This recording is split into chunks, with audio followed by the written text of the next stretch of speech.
Child trafficking కేసులో కీలక విషయాలు బయటపడుతున్నాయి. మహారాష్ట్ర, ఛత్తీస్గఢ్, ముంబై, యూపీలోని మురికివాడలోని చిన్నారులను టార్గెట్ చేసింది ట్రాఫికింగ్ ముఠా.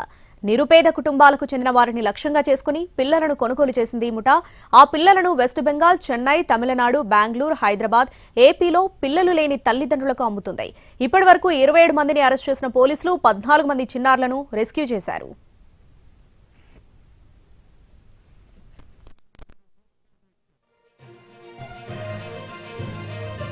చైల్డ్ ట్రాఫికింగ్ ముఠాలోని సభ్యుల్లో ఆసుపత్రిలో పనిచేసే వారే ఎక్కువ. నిందితుల్లో గాంధీ ఆసుపత్రిలో ల్యాబ్ టెక్నీషియన్ గా ఉన్న Karthik, Azampura urban primary health సెంటర్లో ఆశా వర్కర్ అమూల్య, మలక్పేట ఆసుపత్రిలో సూపర్వైజర్ ఇస్మాయిల్ ఉన్నట్టు చెప్తున్నారు. దళారులతో పాటు పిల్లల్ని కొన్న తల్లిదండ్రులను కూడా అరెస్ట్ చేశారు పోలీసులు. 25 మంది చిన్నారులను అమ్మినట్టు పోలీసుల దర్యాప్తులో తేలింది. ఇప్పటికే 14 మంది చిన్నారులను రెస్క్యూ చేశారు. మరో 11 మంది చిన్నారుల కోసం గాలిస్తున్నారు రాచకొండ పోలీసులు. ఆడ శిశువును 3 లక్షలకు కొని 4 లక్షలకు అమ్ముతుంది ఈ ముఠా. మగ శిశువును 4 లక్షలకు కొని 6 లక్షలకు అమ్ముతున్నారు.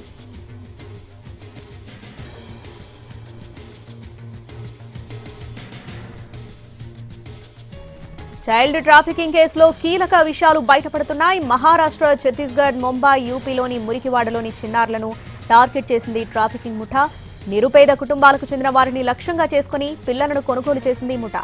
ఆ పిల్లలను వెస్ట్ బెంగాల్, చెన్నై, తమిళనాడు, బెంగళూరు, హైదరాబాద్, ఏపీలో పిల్లలు లేని తల్లిదండ్రులకు అమ్ముతుంది. ఇప్పటి వరకు 27 మందిని అరెస్ట్ చేసిన పోలీసులు 14 మంది చిన్నారులను రెస్క్యూ చేశారు. చైల్డ్ ట్రాఫికింగ్ ముఠాలోని సభ్యుల్లో ఆసుపత్రిలో పనిచేసేవారే ఎక్కువ.